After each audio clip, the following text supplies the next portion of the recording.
Hello dear students, तो फिर से अवेलेबल है आज लेक्चर नंबर 6 के लिए।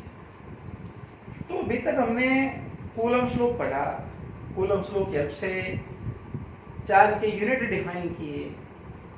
आज हम पढ़ेंगे vector form of Coulomb's law.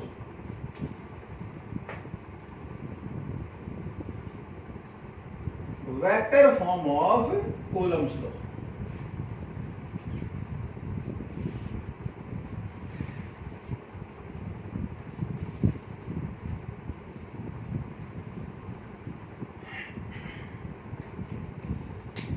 Suppose हम कोई 2 पॉइंट चार्ज लें Q1 और Q2, जिनके पोजीशन वेक्टर R1 और R2। मान लो ये 3 डायमेंशनल कोऑर्डिनेट सिस्टम,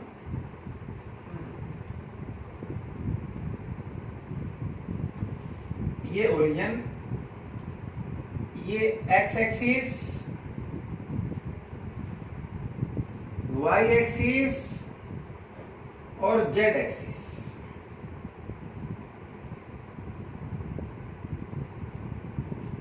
सपोज ये चार्ज Q1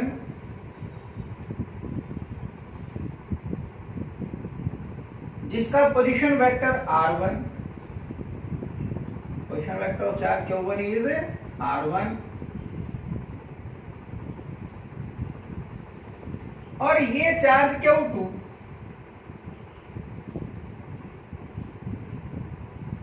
जिसका position vector R2,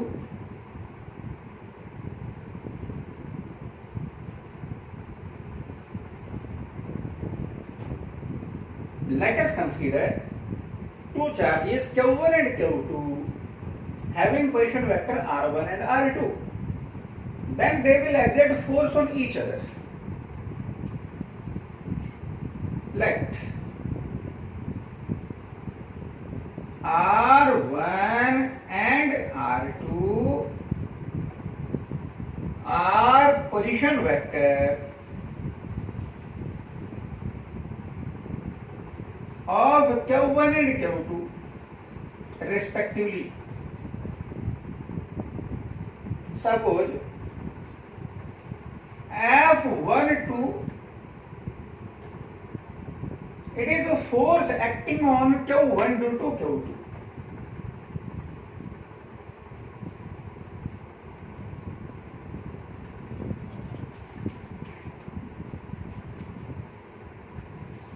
Suppose F12 जो है, that is a force acting on Q1 charge due to Q2 charge, and F21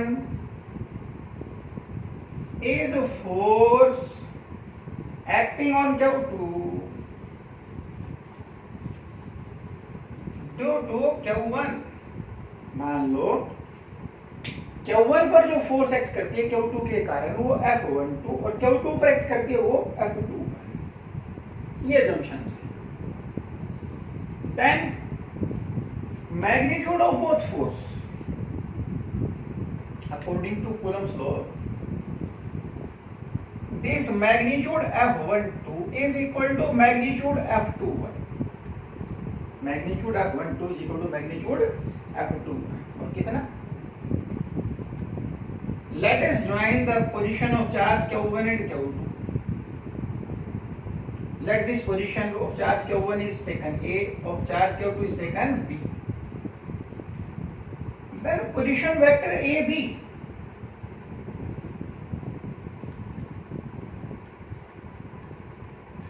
from figure, what is position vector AB? In the triangle OAB, from triangle OAB, in triangle OAB, this R1 and AB represent two sides of triangle taken in same order, and R2 is the third side in opposite order. So R2 is resultant of R1 and AB according to triangle law vector addition. R1 plus AB is equal to R2. So vector AB is equal to R2 minus R1. Vector AB is equal to vector R2 minus vector R1. That is AB. So what is magnitude of force between Q1 and Q2? Magnitude of force Q1 into Q2 divided by 4 pi epsilon naught square of distance. Distance is AB. What is distance between Q1 and Q2? AB. So Q1 into Q2 by 4 pi epsilon naught AB square. It became Q1 into Q2 by 4 pi epsilon naught AB, length AB, distance square. So length, magnitude of vector AB, that is magnitude of R2 minus R1 square. Magnitude of AB square. AB magnitude R2 minus R1 modulus. It's a square. Now, if both charges are positive, then they will repel each other. If both are negative, then also they will repel each other. And if one of the charge is positive, another is negative, then they will attract each other. Let us consider both charges are positive, then they will repel each other. What is the force on Q1 due to Q2? Q2 will repel Q1. Q2 Q1 को repel करेगा, अपने से दूर धकेलेगा. तो इस line के along जो Q2 Q1 को जोड़ रही है और outwards. It will be force on Q1 due to Q2 यानी F12. It is force F12. और Q2 पर जो फोर्स एक्ट करेगी, Q1 Q2 को रिपेल करेगा, अपने से दूर धकेलेगा Q1. तो अगर ये Q1 Q2 को रिपेल करेगा तो ये रिपल्सिव फोर्स की direction F21. What is magnitude? Magnitude F12 and F21 both are equal. Q1 Q2 by 4 pi epsilon naught R2 minus R1 cube. So force F12 in vector form. F12 in vector form. That is magnitude F12. Magnitude of vector F12 into direction. किसी भी vector को कैसे लिखेंगे? Product of its magnitude and direction. That is magnitude F12 into direction of F12. Direction is given by unit vector. Unit vector F12. Unit vector along this direction B2A, which is BA cap. Unit vector BA. Unit vector B2A. What is unit vector BA? Ratio vector BA to magnitude. Unit vector is ratio vector to its magnitude. So it became F1 to magnitude. BA cap, that is vector BA divided by magnitude BA. Length BA. और length BA और AB एक ही बात है. It is equal this F12 Q1 into Q2 by 4 pi epsilon naught R2 minus R1 square. It is magnitude F12 and BA vector. AB vector is R2 minus R1. So BA it's negative. BA will be its negative. That is minus of R2 minus R1. Vector AB is R2 minus R1. So BA R1 minus R2 it's negative. So minus of R2 minus R1 divided by length BA. Magnitude AB is equal to magnitude BA. तो फिर से यही आ जाएगा R2 minus R1 modulus. तो R2 minus R1 modulus.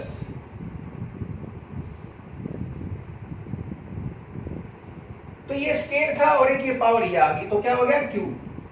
It became minus Q1 Q2 by 4 pi epsilon naught R2 minus R1 cube, और यहां आ गया R2 minus R1, equation number 2,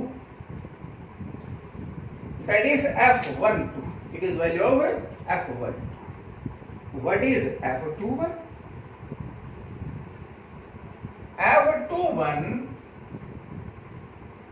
can be written as product of its magnitude and direction. Magnitude F21 into direction, that is given by unit vector. Unit vector along F21 along this direction, A to B. Unit vector AB. Unit vector AB. What is unit vector AB? That is vector AB divided by magnitude AB. Ratio of vector to its magnitude. Now putting value of F21 from here, Q1 into Q2 by 4 pi epsilon naught, Q1 into Q2 by 4 pi epsilon naught, R2 minus R1 square, और vector a b R2 minus R1, vector a b is R2 minus R1 divided by modulus a b, modulus of R2 minus R1, it became Q, square पहले ही था और एक power और आ गई तो Q, that is F21. It is vector form of Coulomb's law. It is vector form of Coulomb's law. Force on Q1 due to Q2, force on Q2 due to Q1. And one more point from here. From equation 2 and 3.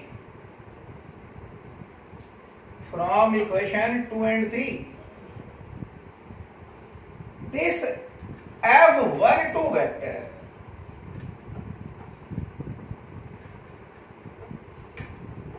F12 vector equal F12 equal minus of this one,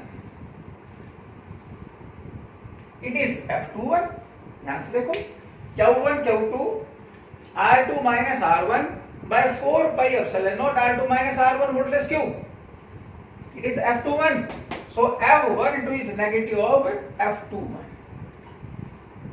F12 is negative of F21, which means force exerted by Q2 on Q1 is equal and opposite to the force exerted by Q1 on Q2.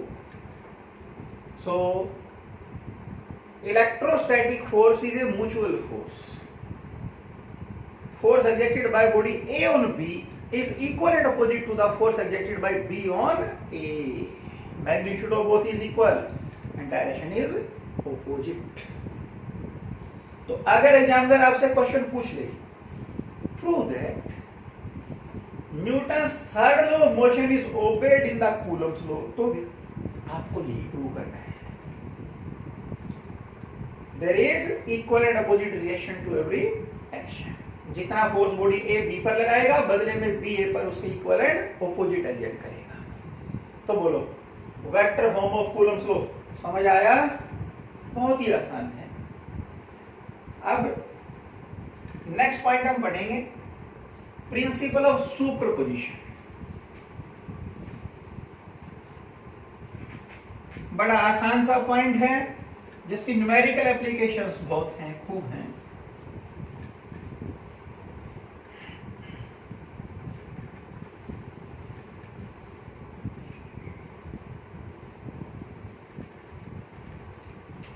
Principle of superposition क्या कहता है Coulomb's law में, electrostatic force में? Suppose किसी system में बहुत सारे charge आपस में एक दूसरे पर फोर्स एक्सर्ट करते हैं, एक दूसरे के साथ इंटरेक्ट करते हैं. बहुत सारे चार्ज एक दूसरे पर फोर्स एक्सर्ट करते हैं.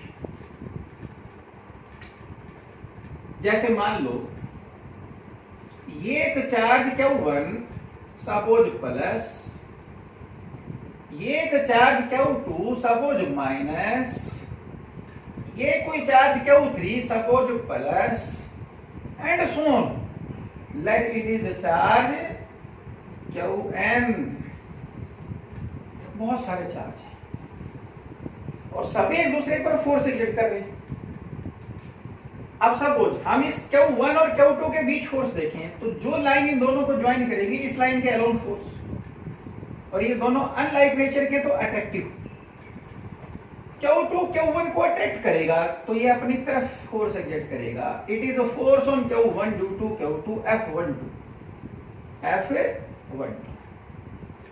Q3 के कारण फोर्स देखें, ये Q3 और Q1 दोनों ही पॉजिटिव है, लाइक चार्ज है तो रिपल्सिव फोर्स। तो जो लाइन इनको ज्वाइन करेगी इस लाइन के अलोंग और outwards, it is F13। It is force F13। और इसी तरह से Q1 के कारण Q1 पे फोर्स, ये भी दोनों लाइक हैं तो रिपल्सिव फोर्स। तो दोनों को लाइन ज्वाइन करेगी इस लाइन के अलोंग और outwards. It is force F1n। Force on Q1 due to charge Qn। तो इस Q1 पे इन डिफरेंट चार्जेस के कारण ये फोर्स हैं, तो नेट फोर्स कितनी है? Net force on Q1 is F1 equal, suppose Q1 का जो नेट फोर्स है उसको F1 से रिप्रेजेंट करें तो वो किसके इक्वल? क्योंकि फोर्स तो वेक्टर क्वांटिटी है, तो इन सभी वेक्टर्स का रिजल्टेंट यानी F12, F13, F14 and so on up to F1n।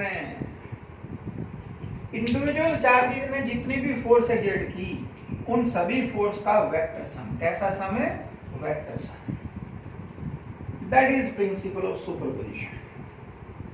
तो प्रिंसिपल ऑफ सुपरपोजिशन क्या कहता है कि जब किसी सिस्टम में बहुत सारे चार्ज आपस में इंटरेक्ट करें तो किसी भी चार्ज पे नेट फोर्स जो होगी वो इंडिविजुअल चार्जेस ने उस चार्ज पर जो फोर्स एक्सर्ट की उनका वेक्टर सम। कैसा सम है?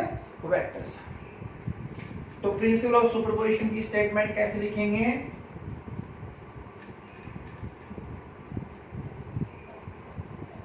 What is principle of superposition? According to it,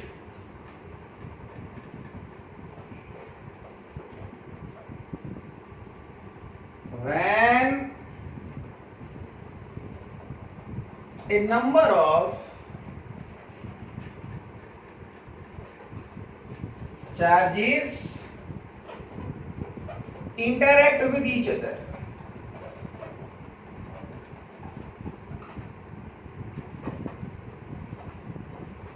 then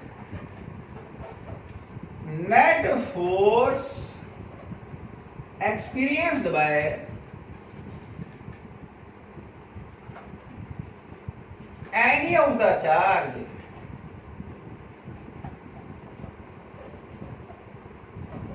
is equal to the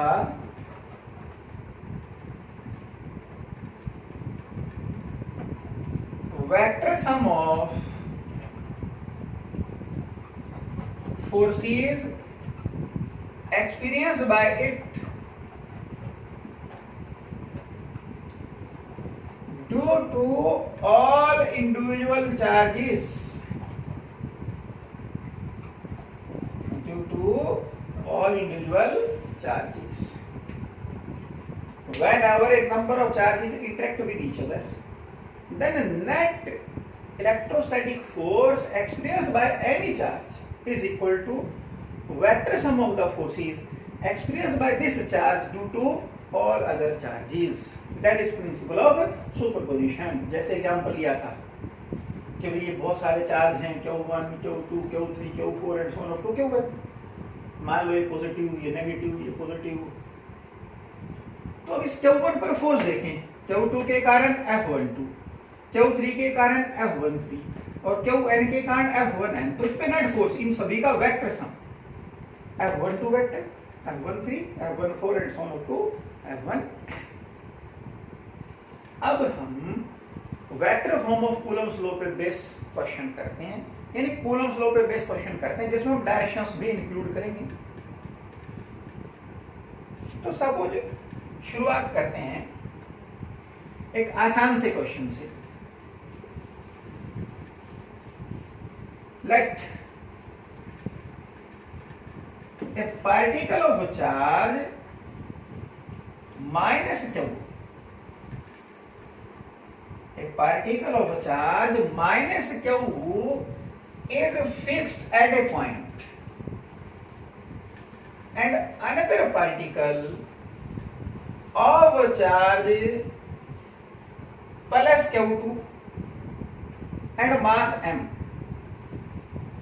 is placed at a distance r. What speed, what velocity is to be given to the second particle so that separation between them remain r? Question सुने। एक particle of charge -q1 is fixed at a point,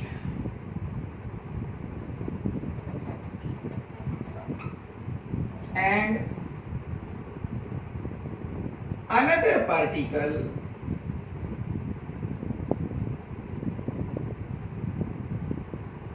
of charge plus q2 and mass m is placed at a distance r from it,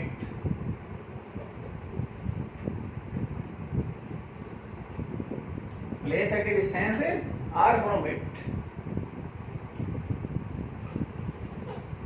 What is the velocity required to be given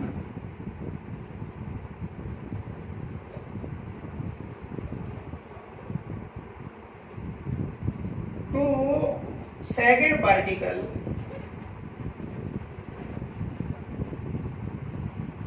so that its distance from q1 remain r?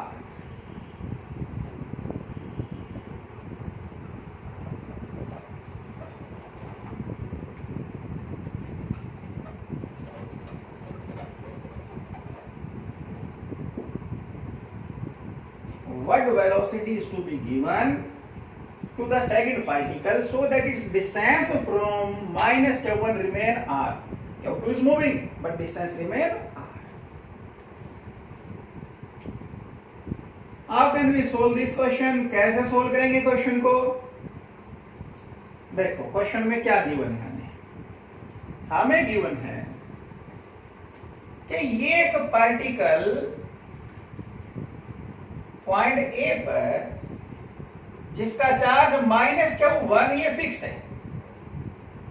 Point A पर एक particle जिसका charge -q1 और ये particle fixed है, ये move नहीं कर सकता। एक दूसरा पार्टिकल जिसका चार्ज +q2 ये फ्री है और इसका ए से डिस्टेंस है r। इसे कितनी वेलोसिटी दें q2 को कि इसका डिस्टेंस a से r रहे, फिक्स रहे? तो तभी संभव है जब ये q2 q1 के अराउंड सर्कुलर पाथ पे मूव करना शुरू कर दे। कैसे पाथ में मूव करना शुरू कर दे? सर्कल पे।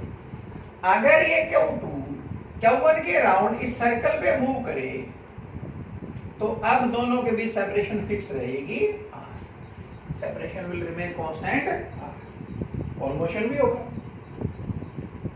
तो कितनी वेलोसिटी दें? वेलोसिटी यानी डायरेक्शन भी बतानी है हमें। अगर सर्कल पे पार्टिकल का मोशन है तो direction of velocity along tangent +1 में पढ़ा हमने। During circular motion direction of velocity is along tangent to path. तो इसका मतलब जो वेलोसिटी देंगे q2 को वो Q1 से Q2 को जो लाइन ज्वाइन करेगी उसके perpendicular, direction of velocity is perpendicular to line joining Q1 and Q2. What is magnitude? अब ये माइनस Q1 प्लस Q2 को अट्रैक्ट करेगा, तो ये Q1 की तरफ यानी सेंटर ऑफ सर्कल की तरफ कूलम्स ऑफ फोर्स एक्ट करेगी. अब सर्कुलर पाथ पर मोशन कांस्टेंट स्पीड से यूनिफॉर्म सर्कुलर मोशन कब संभव है? अगर ये coulomb force necessary centripetal force provide कर दे. अगर ये coulomb force necessary centripetal force provide करे तभी मोशन संभव है.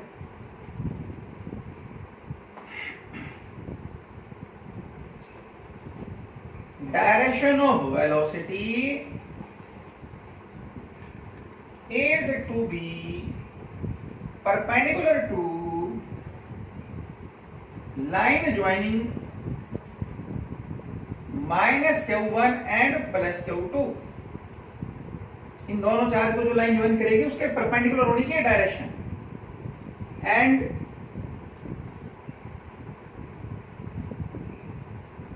Coulomb's of force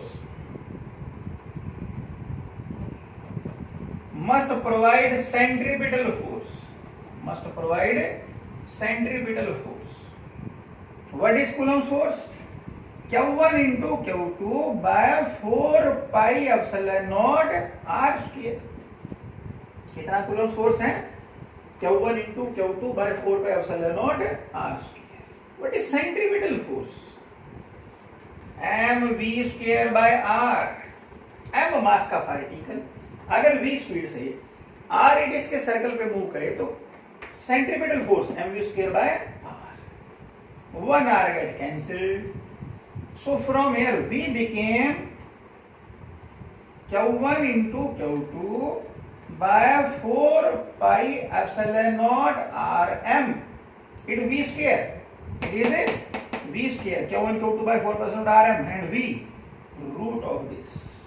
It is the speed required. अगर ये स्पीड प्रोवाइड करें और डायरेक्शन वेलोसिटी का perpendicular to line joining the two charges, then separation between the two charges will remain constant r. और इसी क्वेश्चन को थोड़ा सा चेंज करके और पूछा जा सकता है. ऐसे भी पूछ सकते हैं, what will be time period of motion of Q2? What will be time period of motion of Q2? Speed पूछे ना, सीधा टाइम पीरियड पूछ लें. तो यही concept, Coulomb's of force will provide centripetal force. अब टाइम पीरियड फाइंड आउट करने के दो तरीके हैं हमारे पास. एक तो टाइम पीरियड हम यहां से फाइंड आउट कर दें, distance travelled to complete one revolution 2 pi r and speed v. ये भी यहां पुट कर दें, टाइम पीरियड आ जाएगा. लेकिन बिना स्पीड फाइंड आउट के direct time period find out करना हो तो Coulomb's of force will provide centripetal force. What is Coulomb's force? Q1 into Q2 by 4 pi epsilon naught r square.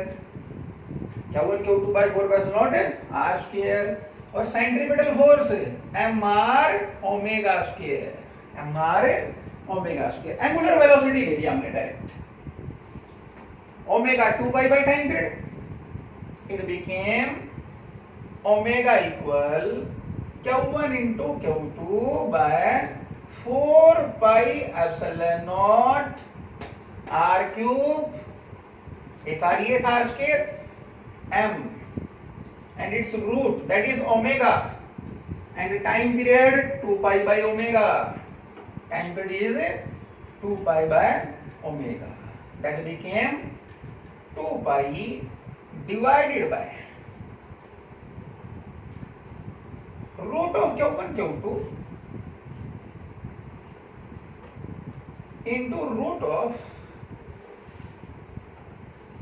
4 pi epsilon naught r cube m. That will be time period. यहां से भी same answer आएगा. तो बोलो, question समझ आया सभी को? कोई प्रॉब्लम? अब देखो एक और क्वेश्चन करते हैं.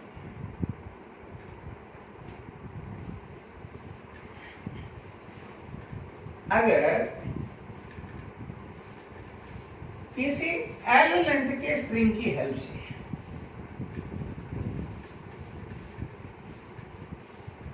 किसी एल लेंथ के स्ट्रिंग्स की हेल्प से दो आइडेंटिकल होल जिनके मास m each, charge q each, किसी पॉइंट से सस्पेंडेड है, किसी पॉइंट से सस्पेंडेड है, एक ही पॉइंट से सस्पेंडेड है दोनों whole,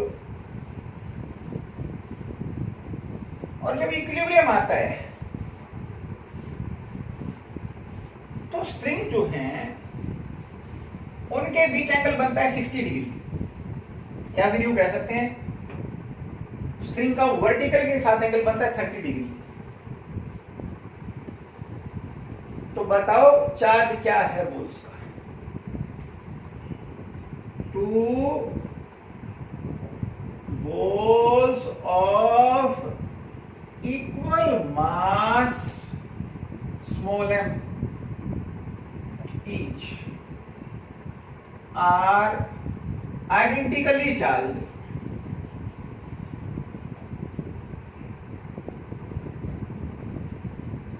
They are identically charged. दोनों पर बराबर और एक जैसा चार्ज है. If they are suspended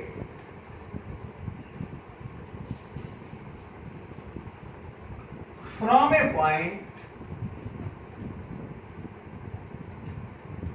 by using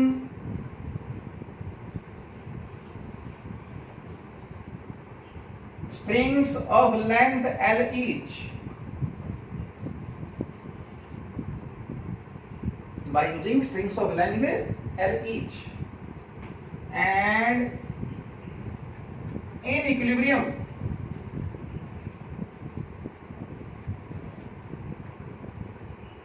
strings makes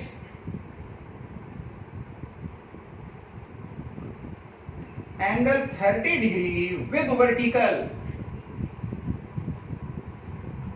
और same question strings make 60 degree with each other, angle between string 60 degree कह रहे हैं तो भी यही रहेगा 30 degree with vertical.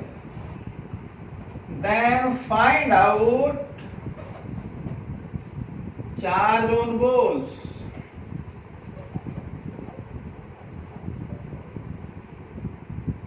Find out charge on balls. कोई दो बोल हैं, पिच बोल, किसी भी मटेरियल की बोल, दोनों के मास हैं, आइडेंटिकली चार्ज हैं, किसी एक पॉइंट से एल लेंथ के स्ट्रिंग्स की हेल्प से सस्पेंडेड हैं, और जब इक्विलिब्रियम आता है तो ये स्ट्रिंग्स वर्टिकल के साथ एंगल बना रहे 30 डिग्री. तो चार्ज बताओ बोल्स पे कितना है? यहां चार्ज दिया जा सकता है, मास पूछा जा सकता है, चार्ज और मास ने थीटा पूछा जा सकता है. देखो कैसे सोल्व करेंगे इस तरह क्वेश्चन को. बहुत ही अच्छा क्वेश्चन, ध्यान से सुने समझें. सपोज यहां इस पॉइंट से दो स्ट्रिंग की हेल्प से दो बोल सस्पेंडेड हैं, ये वर्टिकल. अब दोनों बोल लाइकली चार्ज हैं तो रिपेल करेंगी, रिपल्शन के कारण बोल्स दूर जाएंगी. सपोज जब इक्विलिब्रियम आता है तो एक स्ट्रिंग तो इस तरह से और दूसरा स्ट्रिंग इस तरह से. स्ट्रिंग्स की लेंथ L ईच, स्ट्रिंग्स का जो लेंथ है वो L ईच, दोनों स्ट्रिंग का लेंथ L. एक बोल यहां सस्पेंडेड है m मास का, दूसरा बोल यहां सस्पेंडेड है m मास का, और दोनों बोल के चार्ज बराबर, और ये एंगल 30 डिग्री. सपोज जिसे थीटा से रिप्रेजेंट करें तो एक थीटा कितना गिवन हमें क्वेश्चन में 30 डिग्री. दोनों बोल्स के charge suppose plus Q each.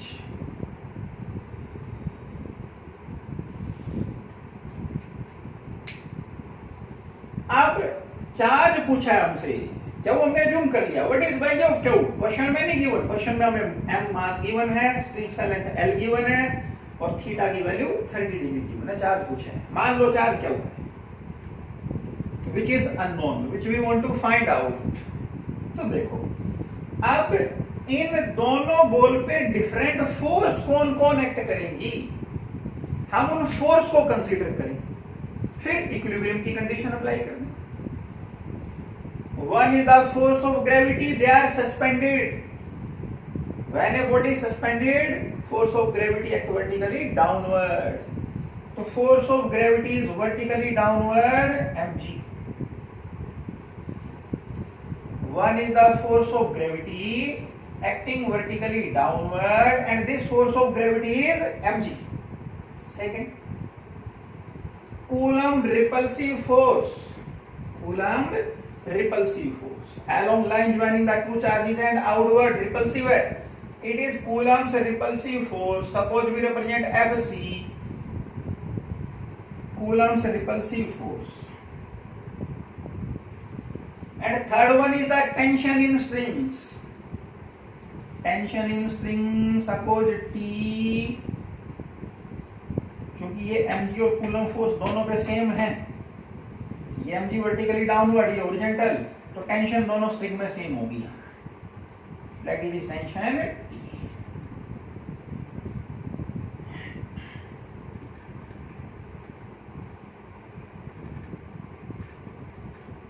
Then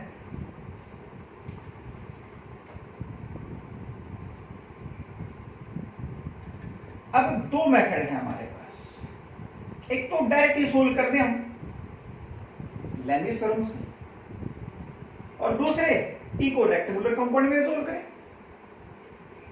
अगर हम इस टेंशन टी को रेक्टेंगुलर कंपाउंड में रिजोल्व करें, सपोज ये वर्टिकल लाइन, ये भी वर्टिकल है, तो ये एंगल थीटा, तो ये एंगल भी theta.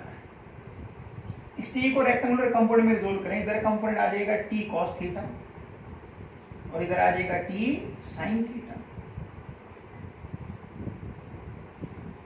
For horizontal equilibrium, for horizontal equilibrium same ही हम भी कर सकते हैं, एक ही बात है, T sine theta is equal to Coulomb's force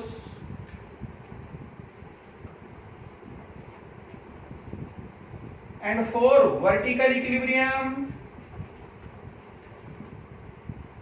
T cos theta equal mg।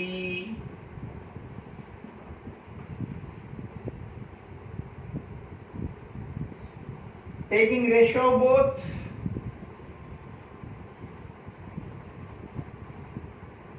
T sin theta by T cos theta, T cancel, sin by cos tangent theta is equal to Coulomb force by mg।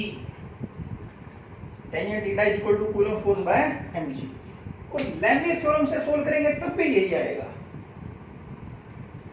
T divided by sine 90 is equal to mg divided by sine 90 plus theta is equal to Coulomb force divided by sine 180 minus theta, same relation. So tangent theta Coulomb force by mg। What is Coulomb force, q into q by 4 pi epsilon naught square of distance। What is distance from this right angled triangle, this side is hypotenuse, sorry, this angle is theta, this angle is 90 degree, so it is base, it is perpendicular, it is hypotenuse, hypotenuse is given L, so what will be perpendicular, अगर ये angle theta, ये 90 तो base हुआ ना, ये perpendicular और ये hypotenuse, perpendicular by hypotenuse is sin theta, so it is L sin theta। Similarly this distance is also L sin theta। What is the distance between two balls, that is 2L sin theta, distance is 2L sin theta। So Coulomb's force became Q into Q, Q into Q by 4 pi epsilon naught Q into Q by 4 pi epsilon naught square of distance. Distance is 2L sin theta. Distance 2L sin theta. It's square. ये coulomb force आ गई यहाँ पर mg. What is Q square? तो यहां से Q square का value आ जाएगा हमारे पास Q into Q square. ये सभी टर्म इधर ले आओ. 2 का square 4 4 4 16 pi epsilon not 16 pi epsilon not mg